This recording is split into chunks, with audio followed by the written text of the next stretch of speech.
Hello and welcome into the Cubs on Deck podcast. I am one of your hosts. My name is Greg Huss, and today I am joined by second time joiner of the show, Aram Leighton. He is the co-founder and executive editor of Just Baseball Media. He's the host of the Just Baseball Show. He's the host of the Call Up Pod. Aram, how's it going, dude? Doing well, man. Excited to be on. I appreciate you having me on. And seems like even from the last time we talked, there's so much to catch up on in this really talented Cubs system.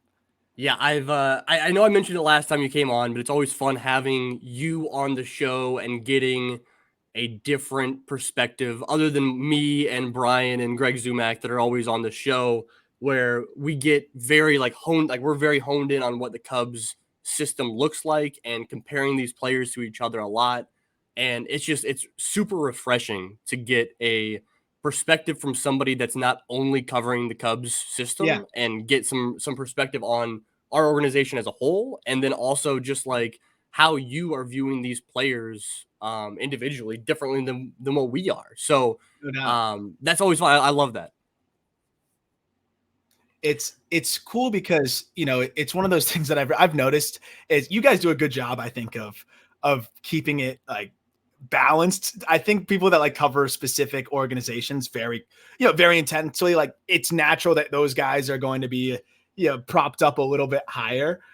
So it is good. I think it's always nice to come in with a different perspective, to be able to compare it to like other organizations and other teams. That said, I think I might be as ridiculously high on some of these Cubs prospects as like the biggest Cubs super fans out there. So I might not be helping at all. I might be feeding the fire of the vacuum of sticking into like one system right now. So Loki, that's actually why we're getting you on. That's actually what we're doing here. But no, I thought this was a good time because you just released over at Just Baseball your top 100 prospects in baseball, which is fun to see that update. Always fun to get updates over there. Everybody listening, be sure to go check that out. We'll put the link in the show description and the YouTube description here to go check out that top 100 list. But I mean, I saw the list, dude, and as soon as I didn't even start reading the what you had for the descriptions of each player, which was awesome to read. But before I even got into that, it was like seeing where you had some of these Cubs guys ranked was so much fun. I'll run through these really fast, and then we're gonna spend this episode just diving into each of these five guys that you have ranked in the top 100, really the top 51 in all of baseball, and then we'll kind of end the show by just talking about some other guys that didn't quite crack the top 100 list that you have. But yeah, like I said, you have five guys here. Starting off with PCA, he is ranked number 18 in your top 100. Cade Horton is not too far behind at number 21. Owen Casey, you've always been one of the high guys on Owen Casey. He's ranked 29 in your list. Kevin Alcantara is at number 46, and then Matt Shaw rounds out that top five at number 51. So I know that a lot of times when we're doing this type of show and we'll start off at the guy ranked 51 and work our way up. But I think this is actually better to go the other way around this time because we've talked a lot more about PCA on this show than we have Matt Shaw because he's been around longer. He's made his major league debut, all that good stuff. And Matt Shaw is kind of a good guy to end on. So we'll start off here with PCA, who you have ranked 18th. I guess I'll kick it to you just right off the bat to start off before I get into some specific questions and stuff like that. Your thoughts on PCA and the crazy year that he had in 2023? Yeah, I would say PCA was probably one of the hardest guys for me to rank, and not anything to do with his big league stint. I don't really care about that.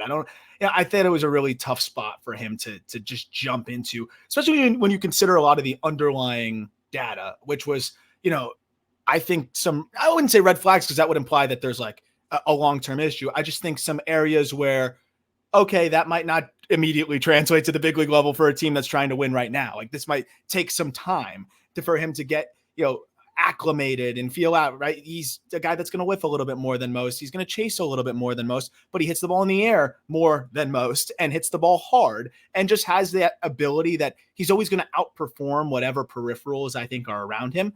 But I think it's important when you look at the PCA story to really zoom in on what was the expectation when we went into this year and where did he end up? I think a lot of times, a bad or just not up to par big league debut, which is so common, leaves us with a skewed perspective of what we should really be looking at here. And I think what we should be looking at is a guy that exceeded expectations and earned the opportunity to try to help this team, down the stretch. I thought it was an aggressive move, but he's not there. He doesn't even get that chance if he doesn't play out of his mind and really settle in nicely at the upper levels. And I thought that's what really stood out to me.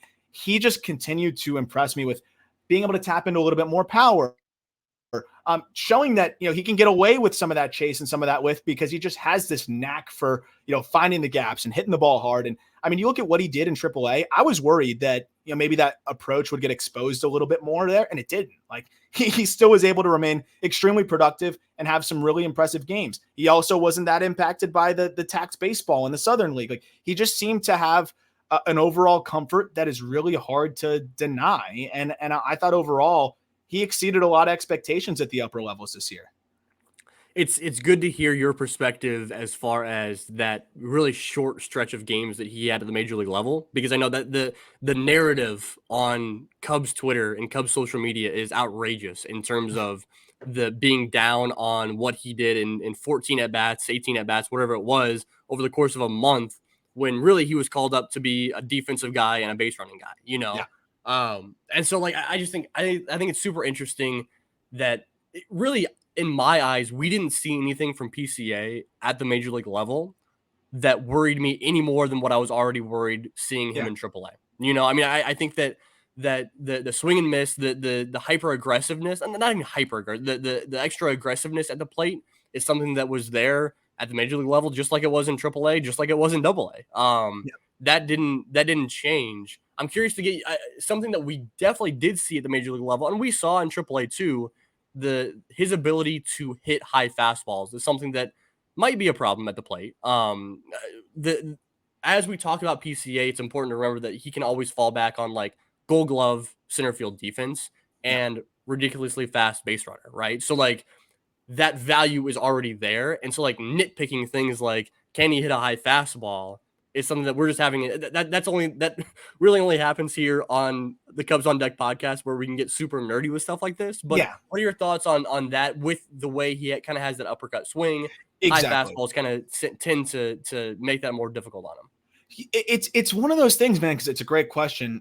When you look at what kind of hitter do you want to be? I think PCA has kind of accepted, hey, I'm not gonna be a guy that's gonna be a plus hit tool guy. I'm not gonna hit 330 at the big league level. I'm not going to hit 300 probably at the big league level. But for him, with his profile, right, speed, elite defense, as you mentioned, if he can run into 20, 25 homers and just have a palatable average, like he's going to be an extremely productive player.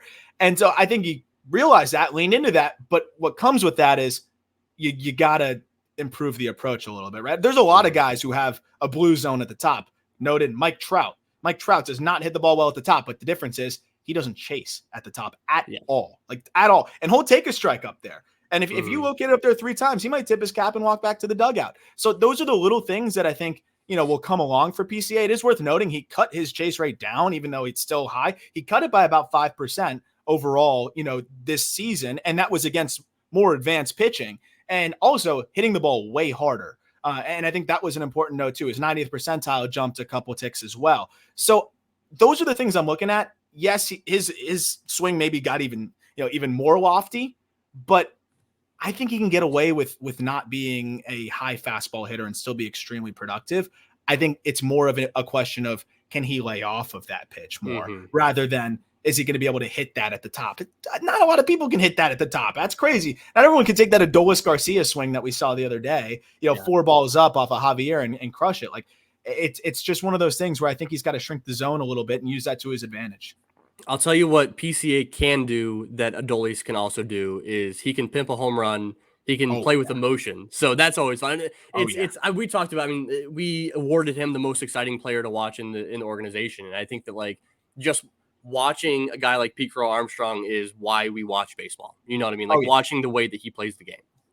He loves it, dude. It's one of my favorite guys I've ever had on the show. I didn't know what to expect. I'm like Harvard Westlake kid, like first rounder. Like, what's this guy going to be like? And that's on me, right? Don't judge a book by its cover. And he was the man, first of all, but he was just hilarious. He loves baseball. It's his favorite thing in the world. And he's unapologetically him in like the funniest way possible. So there was just so many funny comments that he had. Like, think when we were going over like the live breakdown of his games, I was just like, oh my gosh, like this guy's just gonna find a way to be a big leaguer, whether it all comes together or not. And I think we see that already, but he's going to be a fan favorite. I mean, you see the celebrations when he gets on base, for a double or a triple or whatever, and how much fun he's having.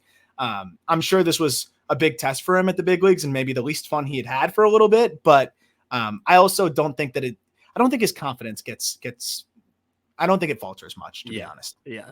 Let's go ahead and transition to the only pitcher here that we're going to talk about today. You had Cade Horton ranked 21st overall, and it's in line with where kind of I view him in the organization. I've for a while now, I guess from about the midpoint of the season on, kind of claimed that there's a closer distance between Cade Horton and PCA in the rankings than there is Cade Horton and the rest of whoever, Owen Casey, Kevin Alcantara, everybody else. What Cade Horton can do is outrageous. Arguably the first or second best performance in all of minor league baseball this year on the mound. What'd you like from Cade Horton this year? I think, first of all, you're 100% right. I think in terms of what he did in his innings, it was as dominant as anybody. We went with Snelling as the minor league pitcher of the year just because of the body of work. I thought it was just absurd for him to throw that many innings. But in terms of like what he did in that spurt, Horton was unbelievable. What stood out the most to me is like, and you guys know this, and I'm sure you've talked about it plenty. Like, this is a dude that had barely pitched, right? He barely pitched before he makes this pro debut, and the polish and the comfort that he already has is remarkable, paired with the stuff. And I think what really put him over the top for me, as I'm watching this guy just like find a changeup so quickly and just find this feel for it so quickly. And it could be a little bit more consistent, but then it just got more and more consistent as the year went on. The two breaking balls, they kind of blended together in the beginning. All of a sudden he starts distinguishing them more. And I'm like, okay, this guy just seems to be learning on the fly. He's just an athlete on the mound. And you hear great things about the makeup and everything, but that was a remarkable part for me. And that goes on top of the fact that his fastball is really good. The shape is good. It's a big whiff pitch in the zone. And you look at his last 15 starts in the season. I mean, he could kind of get you out with whatever pitch he wanted. Like, that was the remarkable thing. Like, in zone whiff rate by pitch, fastball was over 20%, I think close to 25%. Slider was flirting with 30%. Changeup was over 30%. And the curveball was like right around 25, 27%. And that's in the zone, right? And he was also racking up a chase rate of 30% or above on all of those offerings too. So he's making you swing and miss in the zone, and he's making you chase, and he's filling up the strike zone at like a 67% clip. What else do you want to see? And then also the moxie, the energy on the mound, the confidence. He's got it all. He really does. Yeah, I mean, like, when you're simplifying pitching as much as you possibly can, the two things you want are a guy who can fill up the zone and a guy who can simultaneously get whiffs. And he does both of those things as well as anybody in minor league baseball. And like that's just super, super exciting. You mentioned the curve and how he kind of separated that out from the slider. And then the changeup. It was, to me, the most exciting thing about Cade this year was that as he climbed the ladder, right? He started off in Myrtle Beach and then went to South Bend and then went to Tennessee. When he was in Myrtle, it was just fastball slider. That was all we saw, were just those two pitches from him. Then he went up to South Bend, and he started working with Clayton Mortensen there, who's a pitching coach in South Bend, and that's when he kind of adopted the curveball and started working with the curveball slider and separating those out a little bit more. Then he bumped up to Double-A, and then he started incorporating that new grip on the changeup a little bit more. It's like as he climbed the ladder, he identified something with the pitching coaches at each level that how he can get better and better. And that, like, his ability to learn that quickly just goes to show. I mean, we've seen, like you mentioned, he didn't throw that much in college ball. He's new to this pitching thing. He's already picking these things up so quickly. That's amazing to me. Him and Jackson Jobe, the Tigers, are the only two guys that I saw that just like it was this abnormal ability to just continue to add pieces to the puzzle. And just it's not normal for guys to be able to pick that up that quick. And Jobe, similarly, it's funny. Jobe's super athlete, shortstop most of his high school career, didn't really focus on pitching until like the last year of his high school career. And then, learns this quickly on the fly. It shows you that there's a combination of like makeup and athleticism. And some of these guys can achieve just so much so quickly, even without the track record of throwing. And I think that part's really remarkable. But to your point, man, like, I just think it's so fascinating that each piece came like at each level, where it was like once he had the guidance, he's like a sponge. He picks it up, and you're watching the intent in the starts. Like I could tell at some of the, especially at the end of the year, he was like working on stuff while he was shoving game to game. You could tell he was working on stuff, like specific spots where he was just legitimately throwing the same sequence or like the same pitches. I saw some outings where he was way more heavy with one secondary than the other, and I was like, I feel like he's just working on stuff, and that was so amazing to me because he was still carving through lineups, and there was just no, how do you game plan for a guy that's comfortable kind of going to any pitch and any count to hitters of either side, and is that confident in his fastball too? It's impressive stuff. Yeah, that's kind of a new conversation as far as looking at Cubs pitching prospects for us, because I know that a lot of the conversations over the past few years, even as the Cubs pitching infrastructure under the guidance of Craig Breslow, who's no longer with the Cubs organization, he's with the Boston Red Sox. But as the organizations got better at that, we've still been having the conversations of, okay, like let's look at DJ Hers, who is a fastball changeup guy. It's like, all right, can he develop that slider so that he has more likelihood of staying as a starting pitcher than a reliever? Cole Franklin, it's like, okay, can he really fill out the arsenal so it's more than just fastball changeup again? Looking at even newer guys like Jackson Ferris, right? Who's obviously a new guy, same draft as Cade Horton, but it's like Jackson Ferris very clearly has the 2-pitch mix to be really, really good as a reliever as he climbs the ladder. But like, can he be a starting pitcher? That's not the conversation we're having with Cade. With Cade, it's those 4 pitches are there already. So like he has everything he needs. He's equipped with everything he needs to be a starting pitcher. It is, can he go from being a starting pitcher to like one of the best starting pitchers in Major League Baseball? You have him ranked as the second best pitcher in all of your top 100. It's Paul Skeens at 7 or 8, and then it's Cade Horton here at 21. So I think that's pretty notable. Even more than his overall ranking at 21. It's just the fact that you have him as the second best arm in all of minor league baseball. No doubt. And with a guy like Skeens, it's really just, it's the body, it's the track record and all that good stuff. But I mean, I'll be honest, when it comes to the prospect rankings, like the way we really want to kind of brand it out is in terms of what I think that the trade value should be and what I think teams may, look at it as. So like by that logic, you wouldn't trade prospect 21 for prospect 20 if you had prospect 20. So I probably said that backwards, but you know what I'm saying. You wouldn't trade the prospect behind for the prospect ahead if you have the prospect ahead. And I don't like pitchers generally at this point. Like if you're doing it based on the value of players, it's the reality of it now. They're too risky. If you look at most of these packages for, key players now, rarely is it going to be headlined by a pitching prospect. There's just too much volatility there. So you got to be really, really, really good. And you also have to, at least give some sort of semblance of, okay, this guy has some durability, which is entirely unpredictable, but at least you can see an athlete with not a lot of miles on his arm and a lot of comfort who held his velocity the entire year. And, looks like the delivery's clean. But generally speaking, I'm always going to have pitchers lower because I think that's the reality of what the prospect rankings look like for teams. And Horton's 21. So I think that says a lot about how confident I am in him and that I'd take him over a lot of really good hitters because he's that good and that safe, to your point about, it's a question of, is he more of a middle rotation guy or does he start to turn into, a potential frontline guy?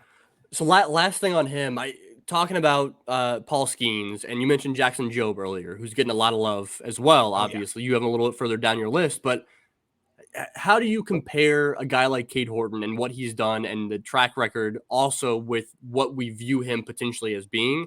How do you kind of compare? Like, why does he fall below Paul Skeens? Why does he come in above Jackson Jobe? And how can that change in the next year?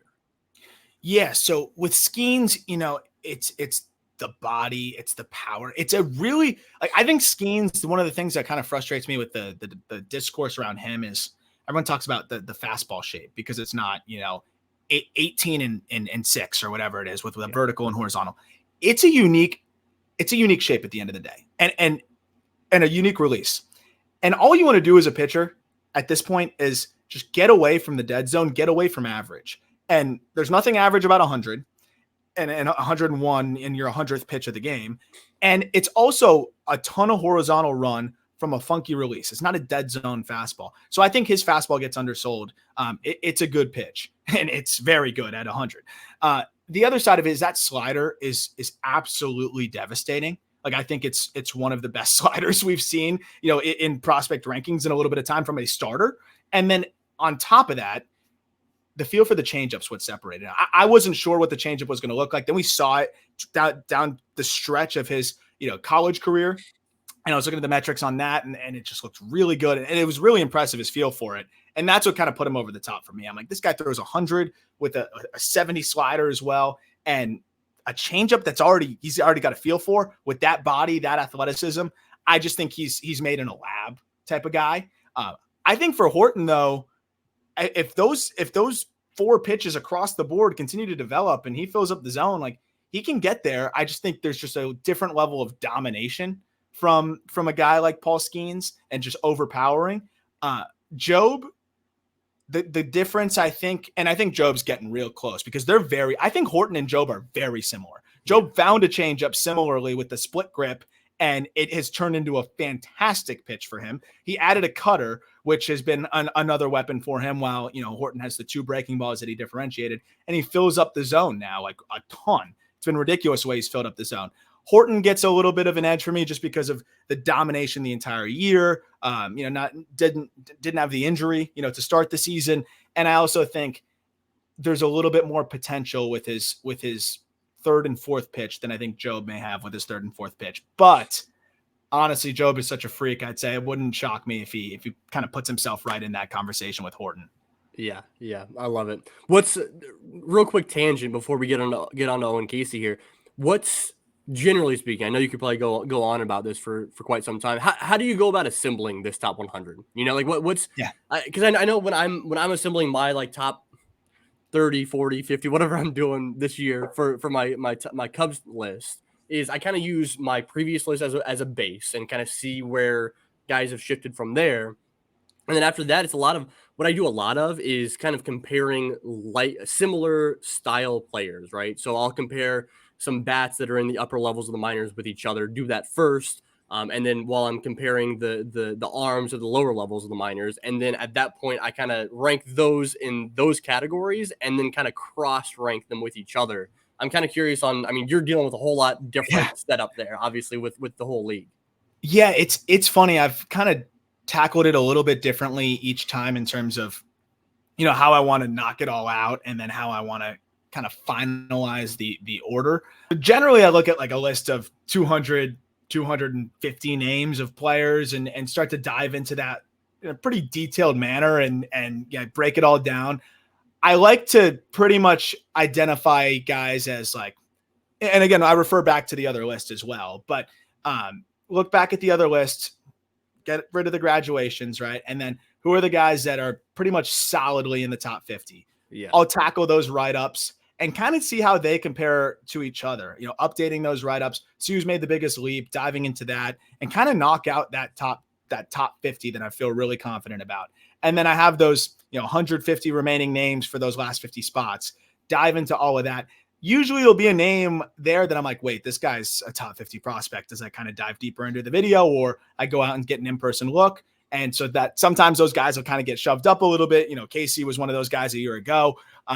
But it's kind of all over the place in terms of I want to give it as much time to breathe, and I want to make sure I don't miss anybody and go through as many names as possible. So it's identifying 250, locking in 50 that I know are no doubt top 100 guys, and then continuing to whittle it down and whittle it down and whittle it down. And I won't finalize the order though until I do every single write-up for the top 100. So sometimes I'll do a write-up for a guy and he doesn't even end up being in the top 100 because I'm like, the more I get into it, the more I dive into it, I'm like, I don't know how I feel about this guy. And, we'll drop him out. So I end up probably writing up like 140, 150 guys, but it kind of helps me with my process for the just missed to make sure that they really just missed. And other guys that, maybe just missed it, that should have been in. So I'm still getting better at maybe the whole whittling down process because there's so many talented guys out there. But that's kind of the way I do it now. Just And then expand it to 200. Just call it, yeah, or 250. Why stop there? my girlfriend would kill me, because she knows when it's top 100 season. She's Dude, seen me how a many lot. words? How many words was your top 100 this year? Do you know? Oh Or man, this round? I think if I'm not mistaken, like 30 something thousand. Good lord.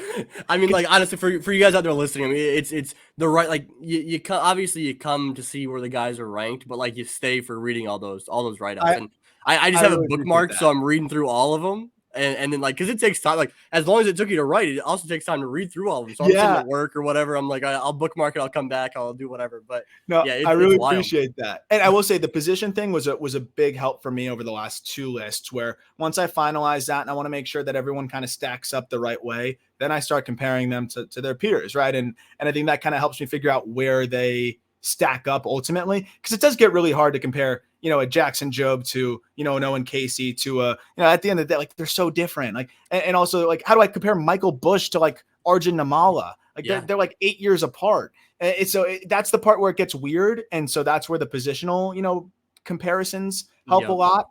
But the hardest part's whittling it down to 100, Dude, man. no, I those out there listening who have followed me for a while, like they know I used to do two separate rankings. I used to, like, when I was not writing for Northside Bound back before, over at Cubs Insider, I would do a top 20 or whatever bats and top 20 arms, because that at least like solved one of the Yeah. issues in terms of trying to compare weird guy, like a 18-year-old pitcher with a guy who's already been in the major leagues and with a Yeah. bat. It's so I used to do it that way. I don't do it that way anymore, but that made life a little bit easier, at least. That just actually reminded me. That's why I love to graduate guys quicker. Like Mm-hmm. I'll graduate Yeah. them at 100 at bats, and people be like, "Oh, well, what about Noel V. Marte?" I'm like, I don't. Like, you saw him. Go. You can, Yeah. if you can get info on him on Baseball Savant. Like, Yeah. you don't need to read my write up on him. Like, Yeah. just go to. Like, and I know there's way more to it than that, but I don't want to compare guys that have info on Baseball Savant to a guy that's in low A. The other thing that really helped me this year, I forgot to mention this. Sorry, was at the end of every write up, I put a future value, number on them. And so, even though that is a little bit arbitrary, like a 55 versus a 60, like it's very close, I can feel pretty confident, like, okay, this guy's definitely a 60. This guy's just not quite there. And then that kind of helps me put it in blocks as well. So like, whenever I have a guy that's a 60, like I know he's going to be in the top, 25, top 30. And then whenever I have a guy that I feel is like between 55 and 60, I know that's that next tier. And that's where the pluses kind of help too. And that's my way of reflecting in the rankings of like, this guy's better than a 55, but just not quite at that 60 yet. Yep. The tiers are a lifesaver, that's for sure. So let's get into your boy. I'm gonna go ahead and share here. I got two graphics for Owen Casey and for Kevin Alcantara. I just started putting these together. If you guys are on the YouTube page, you'll see more of these throughout the offseason as I start to go into each of these players individually. But I'll for you guys watching on YouTube right now, you should be able to see this. I think that me and you, Aram, we can't see this probably quite as well on our screen, but if you guys watching on YouTube, you can see the Owen Casey card here that we're going to dig into. Just for reference of some of his stats from this season. If you guys are on podcast form, don't worry, we're not going to go into detail about what's on the screen. Don't worry about that. Aram, Owen Casey is your boy. You've been high on him. You've been one of the higher people on Owen Casey for a while now. What about his breakout this year did you love seeing the most? The fact that I was counting on it for the last year and a half, but no, it's also just one of those things where it was all there, right? The ingredients were there, and that's why we had him in the top 100 last year. And there's nothing more like satisfying than seeing, that ingredients turn into, the cake. And he's not a finished product yet, but we saw the production in a game setting in his age 20 season in Double-A, with the ball situation, with some good pitching that he had to face overall. And honestly, like, people talk about the whiff. Yeah, he was striking out a good deal in the early parts of the season, continued to cut that down as the year went on. And ultimately, like, the in-zone contact rates are not bad for a guy of his power. And I think they're only going to get better. This is a 6'4", 220-pound, hitter that came in extremely raw, has continued to get better and better. And I think the thing that stands out the most for me is the power I still think continues to get undersold. It's Yeah. 100, and I have all the data in there and like contextualizing how hard he hits the baseball compared to a lot of hitters in the minor leagues. Like it's in the top 1% pretty much. Yeah. In a lot of different ways. 90th percentile exit velocity of 110. And I've seen this dude rip, some big time exit velocities as high as like 117 miles an hour. It's in there and it's effortless. And I think there might be even a little bit more in the tank. And again, just watching the way he cut down on the whiff as the year went on, watching him cut down on the chase, and just seeing what kind of player he can really turn into. Like the offensive profile is really interesting because I think he can strike out a lot and still be really good. I think there are some similarities to like a Kyle Schwarber type of offensive. And I'm not saying the Schwarber now, like, the Schwarber that was in the, low to mid 200s, but walks a ton, runs into a ton of homers. The difference is Caisie's actually blossomed into a pretty good outfielder. So that's the other side of it for me too, is that profile is a lot more enticing when you're not limited to a DH or, terrible corner outfield role. So I think this is a really fun player who's going to only continue to get better. And I thought did just about everything we could have wanted to see. Do you have to shelter him from lefties maybe at the big league level? Yeah, that might be the case. And if that is, that's fine, because guess what? That strikeout rate will even be lower. And there's plenty of really talented hitters who they shelter, who get sheltered from lefties. But if you take his last 70 games of the season against right-handed pitching, which that sounds specific, that's 226 plate appearances, 350, 471, 594 slash line, 19% walk rate, 25% K rate. That's as a 20-year-old in Double-A, that's gonna play. I actually didn't realize that number. I didn't know that number, and that is outrageous, dude. Like that's silly. How great that is. Well, I'm glad you mentioned the Kyle Schwarber thing, right? Because when Owen Casey was acquired in the Yu Darvish trade, it was right around the same time. I don't know the exact timeline, but right around the same time when the Cubs non-tendered Kyle Schwarber. And I remember when he was acquired saying that, like, dude, there's a lot of Kyle Schwarber here in Owen Caissie. I remember people, as soon as he was acquired, he was an 18-year-old kid at the time. Like, oh, his swing is really long. It's a really like slow swing. It's like, no, like he's got a fat, like I remember calling out, like, I thought he had a really fast swing, really quick, like that could generate a lot of power. We're seeing that with the exit velo numbers now. I don't know if it was your write-up or if there was something that over at Baseball America too that kind of called out it was Baseball America. It was calling out the biggest risers in terms of exit velocities this year compared to last. Yeah. And Owen Caissie was one of the best when it came to exit velo numbers, and whether it was average exit velocity or 90th percentile exit velocity. Typically over the course of a minor leaguer's career from age 18 to age 22, you're seeing like 3 to 4 added miles per hour for average exit velo or 90th percentile exit velo. And Owen Caissie was in that range just in last year compared to this year. He didn't need 5 years to do that. So that's really impressive. I was actually going to ask you the question of, like, in terms of that, I mean, his story is exit velo numbers. Like that's why he is as high as he is on certain prospect lists, is because he hits the ball so damn hard. I guess my question is, like, we saw better contact rates as the season went on. We saw the strikeout rate go down as that tacked ball in the Southern League went away. How much can he strike out and still be productive at the major league level with like elevated strikeout rates? You know what I mean? Like what's how do you balance that? I mean, that's the $1 million question, right? And I think it's a great one. Also, real quick before I answer that, I think I had this in the write-up. His average exit velocity, I think, was 94 miles an hour. That would have been in the top 15 in Major League Baseball. So, in Major League Baseball. In Major League Baseball. But to answer that question, I think the one kind of missing piece to make the strikeouts, I think he could strike out 30% of the time and be productive. I think he could strike out slightly above that if he hits the ball in the air a little bit more consistently. But he saw his ground ball rate drop by 10%, which was a huge step. He saw his home run to fly ball rate, meaning just the percentage of balls you hit in the air leaving the yard, nearly triple, went from 12% to 30%. Like, all of those things are exactly what you want to see. So assuming that trend continues, and he continues to hit the ball in the air more, I think he can get away with a 30% K rate, man. I mean, especially when he's walking the amount that he does to hedge it. And again, I think it's going to be one of those situations where you shelter him from left-handed pitching. I mean, that really bumps the numbers up. You take the final 100 games of the season against just righties, zone contact to 82%. That's fine. That's average. You know, that's might be even like, I think that's right about average. So I think he can get away with about a 30, 31, 32% K rate. Obviously, you get any higher than that, it's real tough. But I think he could be incredibly productive with that, especially in Chicago when the wind's blowing out. Like, I know it blows in sometimes. He'll hit it through there. And then I think when it's blowing out, we'll have some mishits, I think, that get out of the yard. Well, and two, I mean, it's when you have that type of raw power, you're not needing to hit it down the right field line into the well, right? You can pepper those right center and left center gaps, which he does incredibly well. Oh, yeah. It's all and field. that plays terrifically at Wrigley Field. No doubt.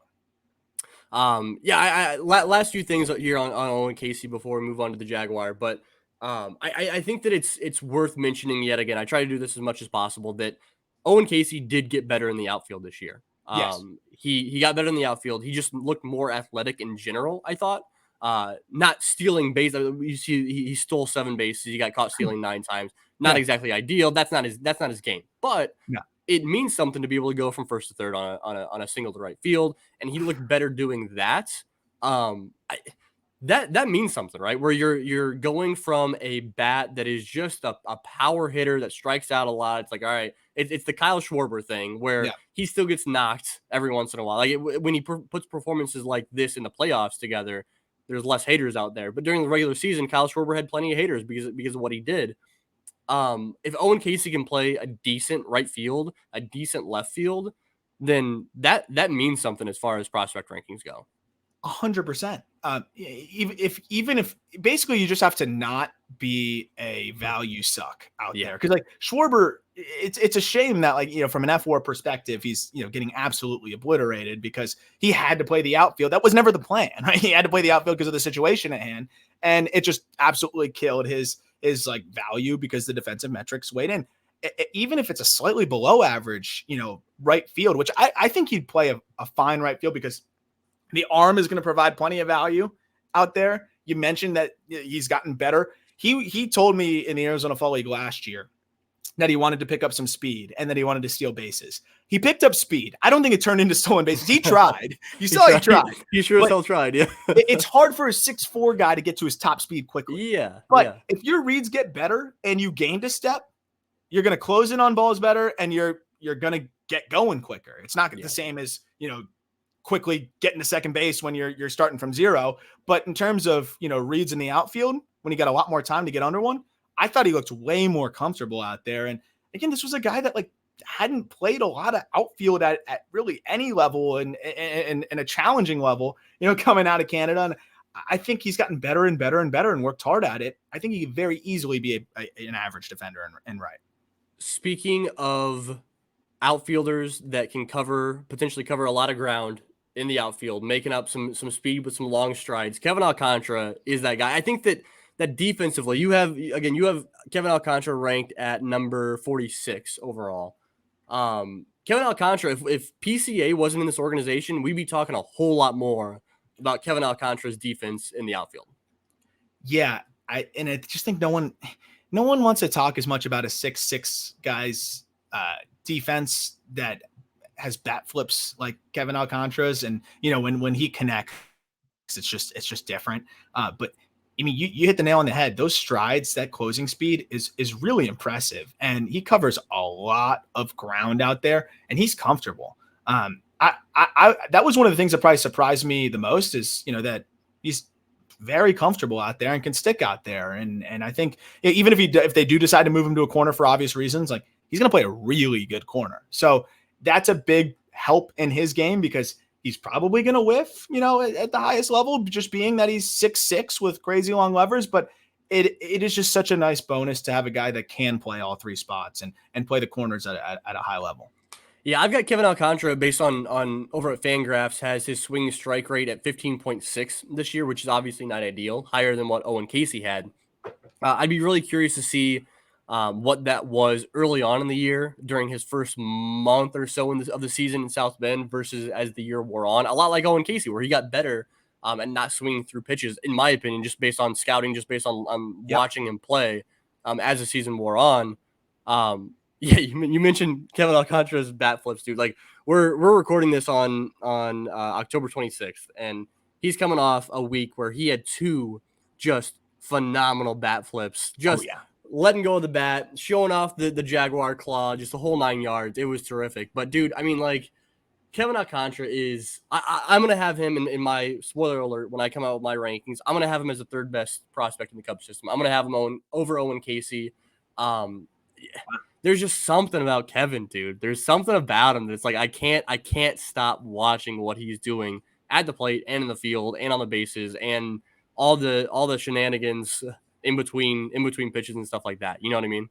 He's dynamic, man. And I totally get it. I mean, the upside is whatever you want to dream on.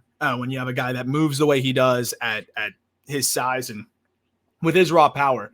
My one thing that I'd like to see with him is it's hard to control those long levers. And we know that. That's generally the challenge with players of this profile. And I think he's gotten better and better at that. I mean, his lower half has gotten more consistent.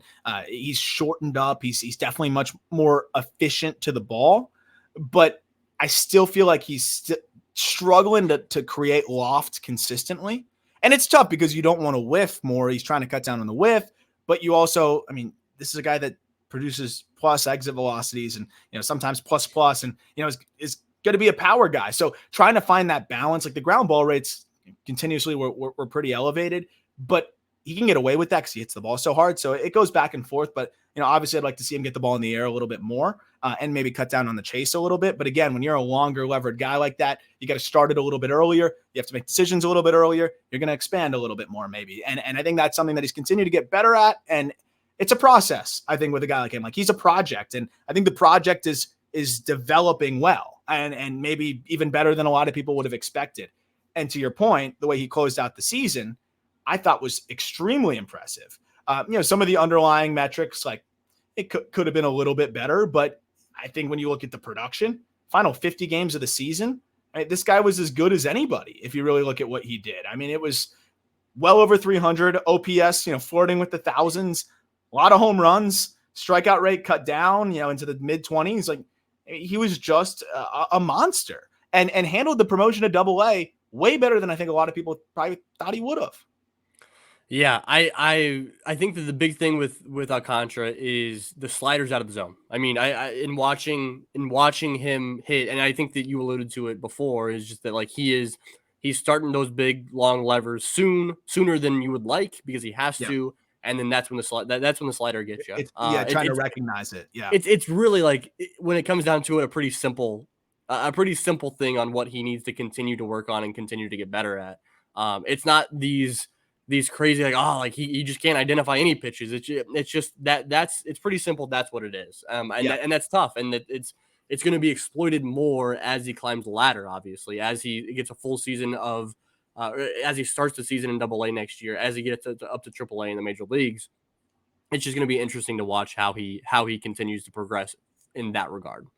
No doubt. And it's not a matter of like quickness, right? Because like he can turn hands it around fast, quick. Yeah. Hands are super fast with fastballs. I mean, he crushed them this year. And fastballs 93 plus, he hit over 300, right? If fastball is 94 plus, it gets even better. It's when you are geared up for 94 and it's, some spin already being so far into your forward, into your swing that you can't shut it down in time. And that's something that I think comes with, maybe starting the load earlier, again, shortening up and just being able to get to a point where, you could see the ball a little bit longer. And I think he can get there. I do. And I mean, guys like Aaron Judge figured it out. He's even longer, in a lot of ways. So it's just trying to find it. Again, at 21 years old, with how much of a project he is, I think he's made a ton of progress.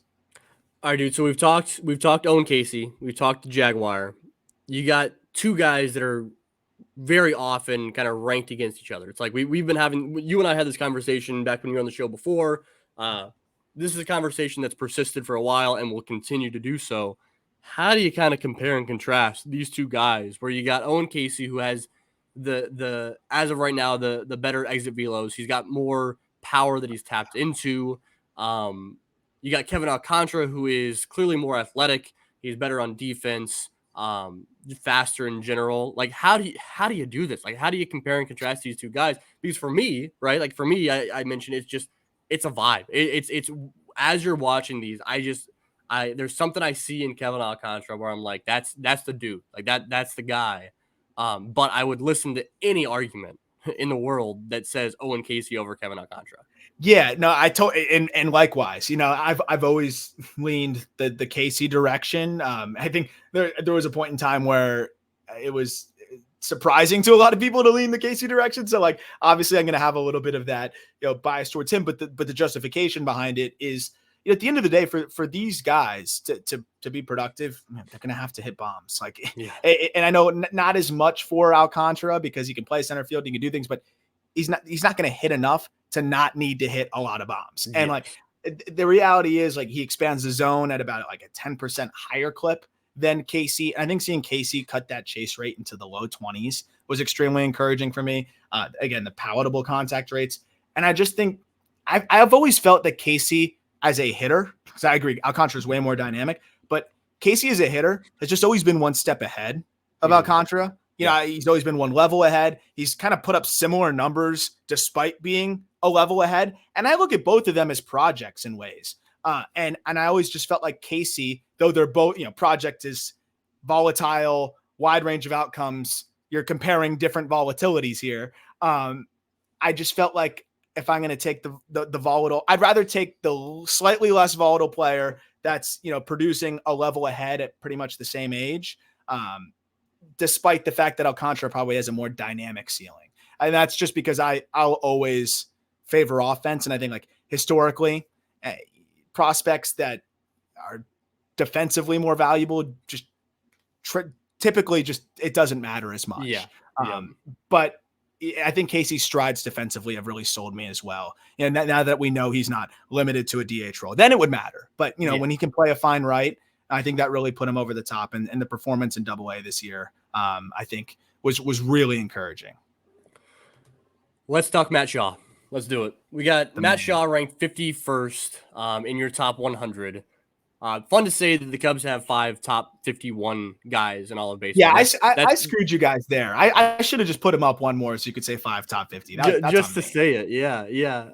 No, I love it. So Matt Shaw is a guy that's just jumping onto national. I mean, he had an incredible pro debut. He was really good in college, obviously. He was a pick that Cubs fans loved from the moment the draft announcement came in, which is not usual. That's uncommon for Cubs fans to like the pick right away. They hated Cade Horton, right? Exactly. Yeah. They hated every pick the past several years, which is fine. I mean, it's easy to be critical of draft picks right away, obviously. What do you like the most about what you've seen from Matt Shaw in watching him leading up to the draft and then in his short span during his time with the Cubs? Yeah, I mean, he was a top 100 guy before he made his pro debut for us. When we put out our midseason update, that was set, before the draft. And that was just a guy that for me on my big board was in the top 10. I just thought the bat and athleticism combined were just really impressive. Even if he can't stay at short, I just thought that is too much to pass on. The power and the feel to hit. It's just a really safe but exciting profile. And then he did what he did, in his pro debut, which we'll get into in a second. With Shaw, man, I really wish, because I wanted the Marlins to take him, my hometown team, but they ultimately went with the prep righty.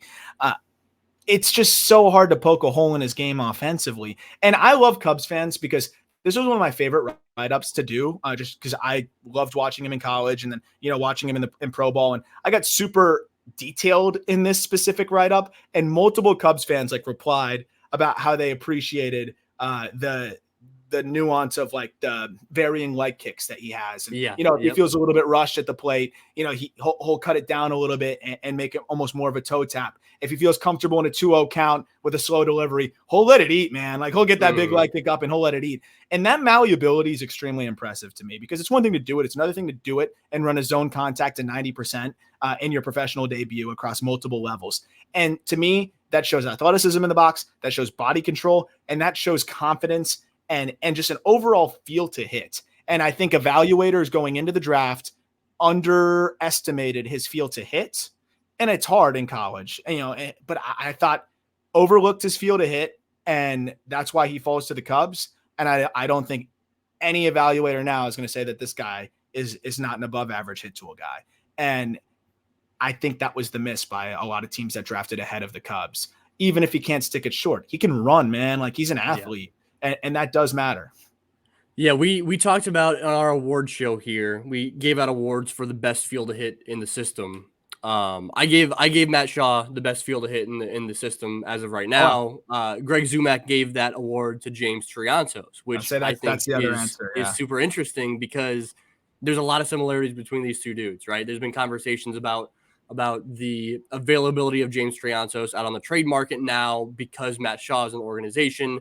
I'm kind of curious to get your perspective of that kind of Matt Shaw, James Triantos, what Matt Shaw does better than what we're seeing from Triantos, and why Shaw's at 51 and Triantos is out of the list, and stuff like that. I'm kind of curious to get your take on those two guys. Yeah. So, I mean, Triantos, by the way, he's been unbelievable in the Arizona Fall League, and it might be even more reason to move him at some point with all the scouts out there. I think they're similar in the respect that, they're not going to play shortstop, but they both move really well. I know they're going to still try Shaw at short. And maybe he can, hold it down. And I'm never going to disqualify a guy that athletic, but the arm does make me a little bit nervous in terms of just being able to play every day out there.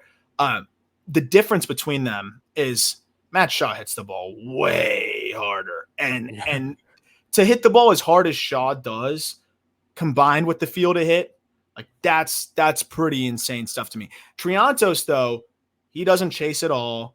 He is going to grind out at bats. He is really tough to get out, just period. He's going to walk as much, if not more, than he strikes out. Shaw's a little aggressive. Like he's going to, especially when he spreads out, or not spreads out, but when he cuts the leg kick down, he sees that ball early. And when you see the ball early, you're in swing mode. I was talking to Alec Burleson about that, because a lot of the East Carolina hitters, they spread out, no stride, 2 strikes. And it's great because you see the ball early, but it's also way harder to not pull the trigger because you see the ball early. And that's kind of the thing with Shaw. I don't care because he makes a ton of contact and he hits the ball really, really hard. But that's kind of the difference. I like Shaw a lot more because, this guy can hit the ball 112 miles an hour, 113 miles an hour. And with Triantos, I think 106 is the max. And you still have a great field to hit with both of them. And, you mentioned the profiles being similar. Give me the guy that has 25, 30 homer upside. Yeah, see, so from a guy that was not as in on the draft in terms of all the draft eligible prospects and stuff, like digging in deep as I had been in past years, the pop that Matt Shaw showed during his time as a pro shocked me. I think people underestimated both the hit and power. Yeah. I think that I was expecting a guy that he could turn on a pitch if he needed to, that type of power. Matt Shaw showed legit opposite field power multiple times as a pro in his short time as a pro.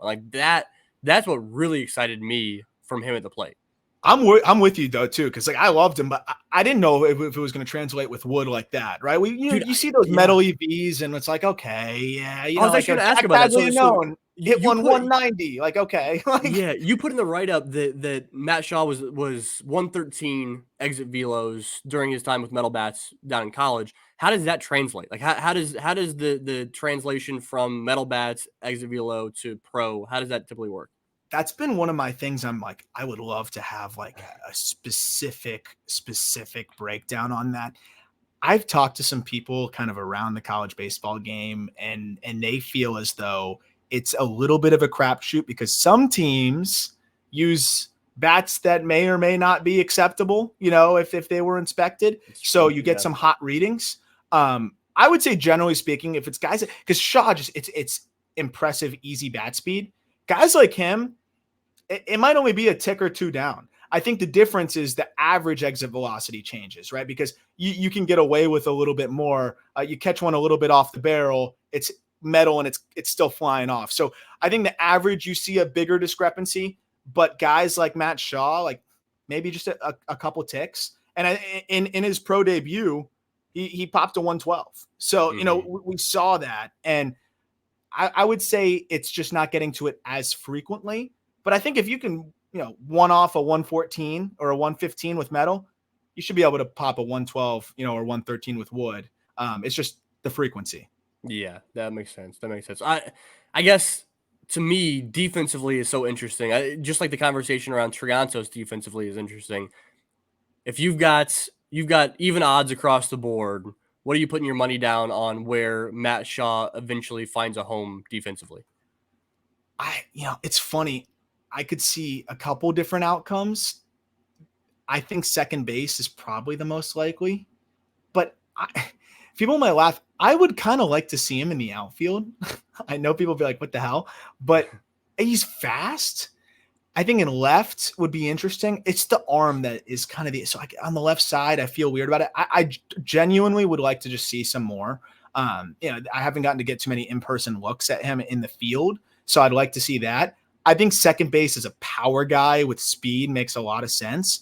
But I've seen a lot of Tyler Black is a similar one where it's like, Shaw's better defensively, better hands, and I think better range. But Black's a guy that he's so good offensively. He's with the Brewers, like he moves really well. But they've tried him at third, they've tried him in left, they've tried him in center, I don't think it's like that with Shaw. I think you play a solid second base, but they're kind of set there for a while. So maybe he plays third and the arm's just fringy there, but he could gain some arm strength and settle in there. I think the actions are good enough to play third, and I think the range is good enough. It's just really about the arm. So I think third's more than a possibility for him. I'd like to see the arm come across a little bit more. The way I view the Triantos Shaw defensive situation is that with Triantos, it's we've got to find some place for Triantos to play. Yes. With Shaw, it's like, let's find the best option, because that's a different, it's phrased different ways. You know what I mean? Like, I think that right now there's a Nick Madrigal sized hole. Well, actually, that's not a big hole, but there's a hole at third base defensively for the Cubs in Chicago. And Matt Shaw, I think fans are very excited to see if can Matt Shaw be there next year. Obviously, if you're taking any draft pick from the previous year and putting expectations that he makes an impact in the big leagues the following year, that's setting yourself up for disappointment, I think. But still, I think that's, you got to look, especially when you just extended Nico Hoerner. You've got a pretty crowded outfield. Maybe Shaw is that third baseman, maybe that is his role. And I think if he gets reps there all year, Madrigal's a good defensive third baseman overall, and he's got an average arm at best, right? It's better than people give him credit for, but it's not elite. I think Shaw's very capable of getting that arm to an average spot, and have him just get a ton of reps out there. And again, the bat's the fun there. Like, it's the bat and the speed. He could be a 20 guy. I think he could be even a little bit more than that. So I think third base, in terms of where he fits for the team, makes the most sense. In terms of where I think he'd grade out the best, analytically, probably second. Yes. But I do think the arm can come along. I do. I think you nailed it there. I think it's one of, if Nick Madrigal can convert over to third base and do it well, then why can't Matt Shaw? That's kind of how I view it. You know what I mean? Exactly. So, all right, dude, we've gone through your five. We've gone through your five in the top 51. That should be top 50. That's I appreciate you digging into those guys. That's those five guys. That's what Cubs fans want to hear about, are those five guys for sure. I want to give you the opportunity to talk about. We talked about how you go 200 deep in terms of your initial look at all these players. Is there anybody that just missed? Is there anybody that you kind of had your eye on as you wanted to get in there to the top 100, but you just couldn't find a way to do it? Yeah. There was two Cubs prospects that were left on the cutting room floor there. Jackson Ferris was the closest. I'm a big fan of his. I think he's going to be there soon enough. Ultimately, it was a secondary command that held him out for me at this point. but he's a 6'4" prep lefty. Like those guys are like baby drafts. They're still like feeling out their limbs and like learning how to like walk, it's totally different. So I think that's something that's going to get better. But when you're landing secondaries for a strike at a 50% clip, it's hard for me to put him in the top 100, but he was very close. Like I did a write-up for him and everything. So he was a guy that it was definitely very close. Ben Brown, I'm a big Ben Brown fan. I just think the combination of the injury and the heavy fastball reliance at the end, and just, I don't think he really ever got to get his footing back under him again. Like I already had a write-up done for him because he was previously like right on the edge. That's a guy that, I still have a lot of belief in. He might end up in a bullpen role or like some sort of swingman type, but I think he's very capable of being a starter and a good one. So that was another guy that it was pretty close. Those are probably the two guys that I think I was the most like, especially Ferris. That was like up till the last like day or two. I'm like, I really want to put him in there. I think he's going to have a really good year next year. And I think he'll be someone that ends up kind of fighting his way in. And then, I'd love to have Ballesteros in there. But I got to figure out what the defensive situation is for him. Like, yeah, he's got to really hit. Like, if he's going to make it, like Samuel Basayo is a similar like defensive profile. That guy, what he did in that Orioles system. Like, it was awesome to see what Ballesteros did, but it just wasn't nuclear enough to force his way, I think, into that conversation. So I'm glad you brought up Basayo with the Orioles organization, right? And he spent the year playing in the Carolina League as an 18-year-old. By far the best performance in the Carolina League for an 18-year-old this year. But by all intents and purposes, the guy that was the second best 18-year-old performer in the Carolina League this year was Jefferson Rojas with the Myrtle Beach Pelicans. And I'm curious to get your take on Rojas. I just wrote something over at Northside Bound just a couple days ago about the season that we just saw from Jefferson Rojas. We talked about him plenty on the show, but I was really digging into what Rojas did historically this past season, and it was pretty incredible. I was sitting on a James Triantos quote that I interviewed him back in July. Triantos told me that I asked Triantos, like, who should be getting more love?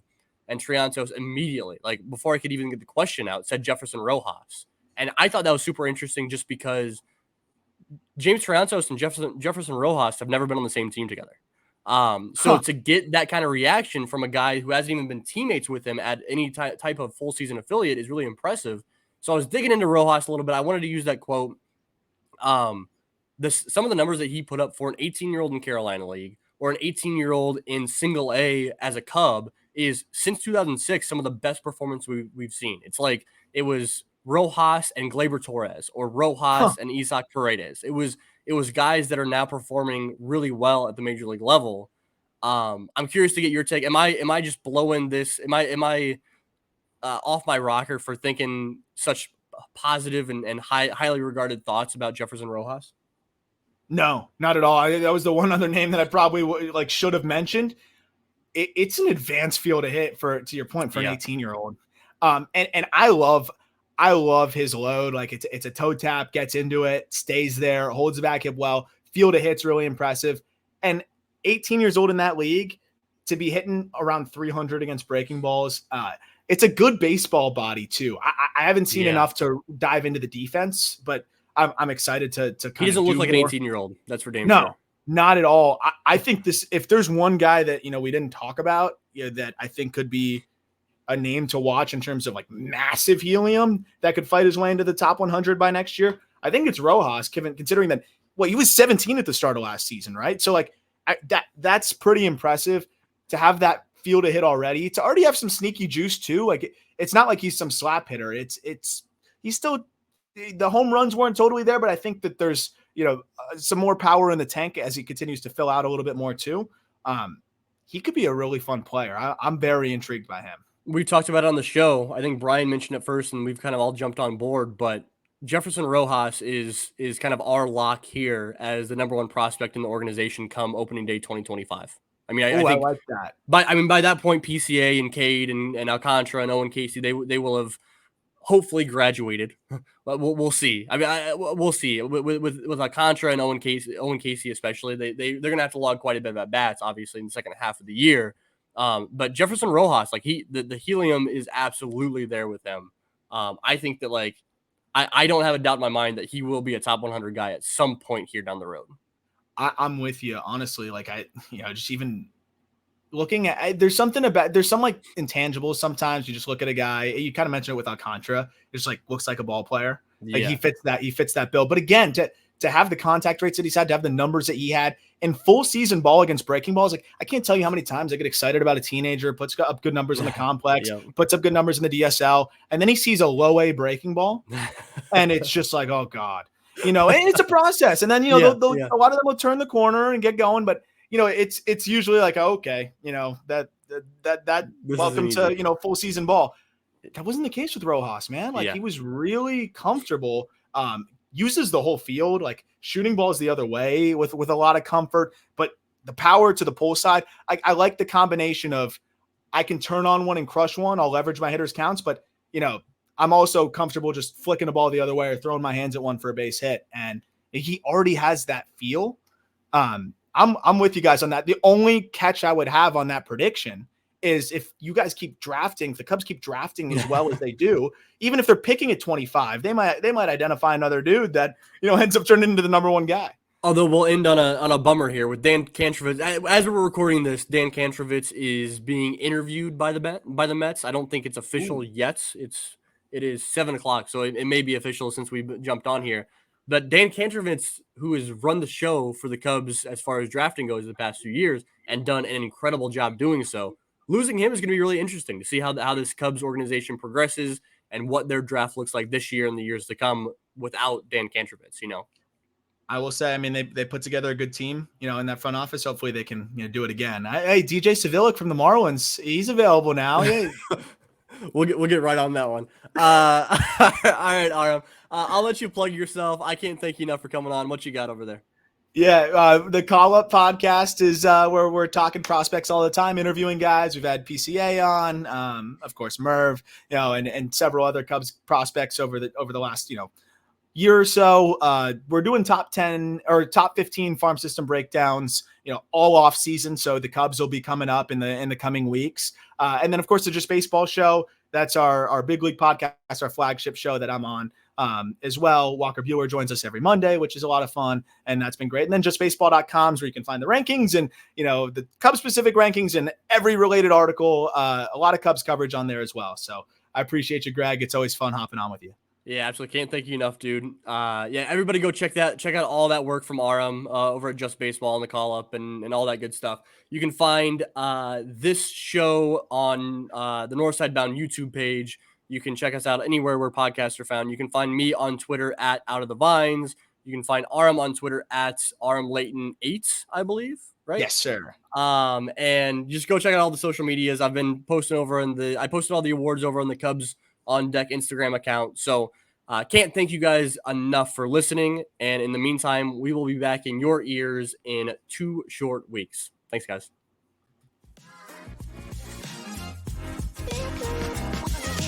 Yo.